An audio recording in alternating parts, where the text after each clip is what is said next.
Saturday, 24th February, 6:28 p.m. Central Standard Time. Alright. Now I put a video up today showing the Manicoer. Okay. What you can do with it.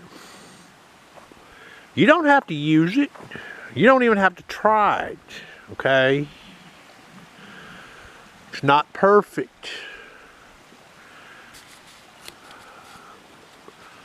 Now, to make that machine, I used all-terrain low conductors, okay? Now, I've also showed the Manicoer previously where you can make it hit ring-shaped, coin-shaped low conductors, but that's not the same setup. I'm not doing the same. What I showed today is different than that setup. Okay, and I can also tell you this. The way I set the machine up, previously showing some videos hitting the lower conductors coming down the barrels of nails, and you can also have nails crossed up and hit targets. That program there, you don't zero out any tone bends. So you get to hear the low conductors. You get to hear the high conductors setting solo or less mask. But you don't get to hear high conductors. Okay? And it will be quieter in the iron. If you run your custom upper Ferris limits and you start opening it up at about 68 and extend it over to about, I don't know, 72, whatever, you can hear gold rings, nickels, smaller gold coins or whatever coming down the barrel of nails.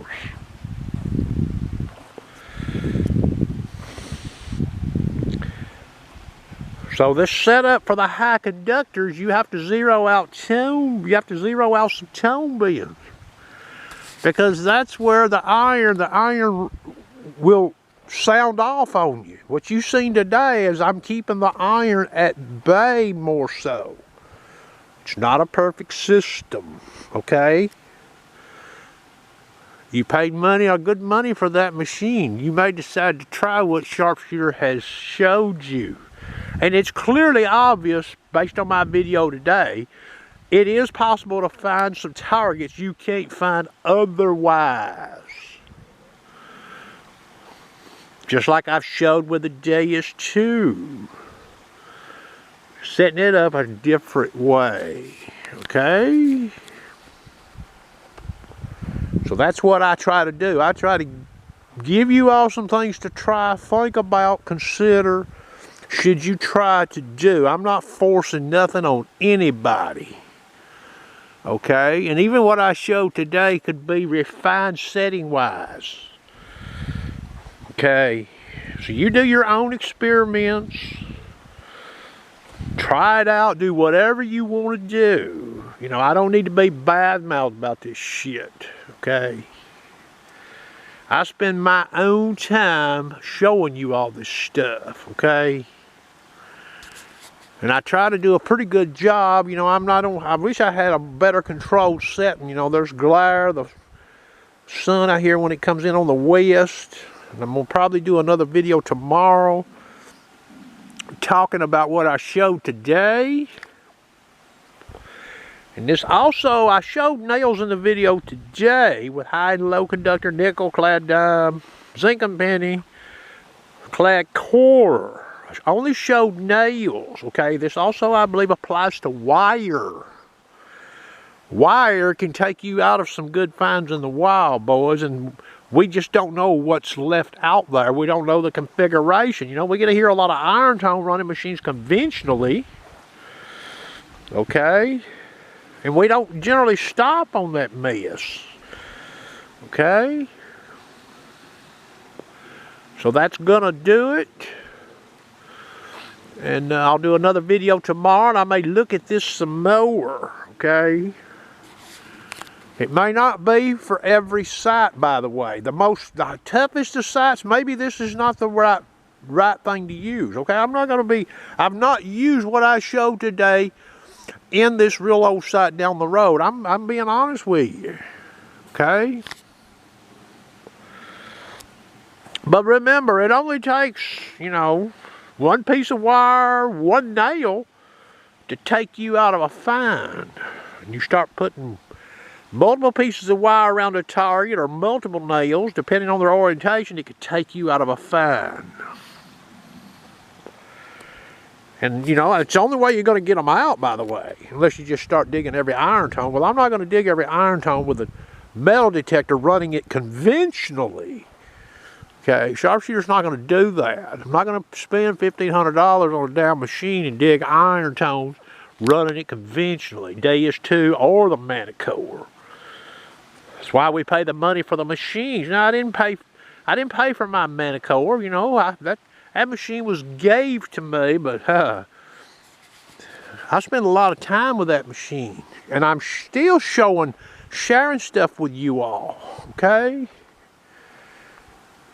The Minelab folks may see that video and, look, I could spark some creativity, with some of those engineers in Australia. Even another manufacturer may see that video and say, alright. I've not seen anybody show what I've showed with a Manticore today ever. I've never heard it talked about by anybody. Even what I showed before with a Manticore, how you can make it hit clean ring-shaped targets down the barrel of nails. I've not seen anybody show that except for the old sharpshooter. And that's a very good way to run that machine, by the way. Very good way to run that machine, but you're not going to have any advantage on high conductors, okay? Low conductor, ring shape, cone shape. Keep that in mind. That's important. But remember, if it's a musket ball, for example, round, or a bullet-shaped target, okay, well, maybe you can't find that. You can't find that with a machine, period, due to masking. Well, at least there's some targets out there you might can find that are cone-shaped, ring-shaped, button-shaped. Okay. People get to try it. It don't cost you. You've done paid for the machine, and you can do your own little experiment, and this gives you a better understanding maybe of that machine, I don't know what it can do for you. That's what it's all about, You become more educated with your equipment. Sharpshooter does too, by the way. I don't know every damn thing about the Manticore. I'm looking at it hard, though. Okay? I'm just a hick from the sticks, boys. I ain't got one of them engineering degrees. I try hard, though. That's going to do it. I hope everybody has a good evening.